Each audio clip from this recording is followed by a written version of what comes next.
Here are all the books I read in July. First one I started was The Lake by Natasha Preston. I ended up loving this book so much and I gave it about a 4.25. The second book that I devoured in one car ride was The Rose Bargain.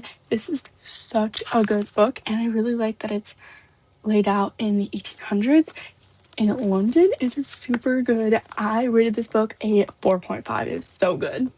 For the Powerless series, I loved all these books so much. I flew through these books. When it comes to rating them, I would start in the number one spot with the first book, Powerless. This is just such a good book. I flew through it. There's never a point in the book where I was bored or never a point in the book where I was questioning reading it. Hands down, best number one, 5 out of 5. Nothing was wrong with this book whatsoever. When it comes to Reckless, I really liked this book, but when it comes to the other two, it wasn't my favorite compared to them. But this one still gets a 4.5 because it was just so good and I really enjoyed the storyline. Lastly is Fearless, which I'm easily gonna give a 5 out of 5. I finished this book on July 30th.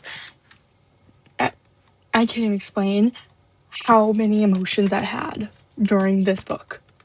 I cried so many times during this book. It was hands down so good and it was just such a good way to end a series.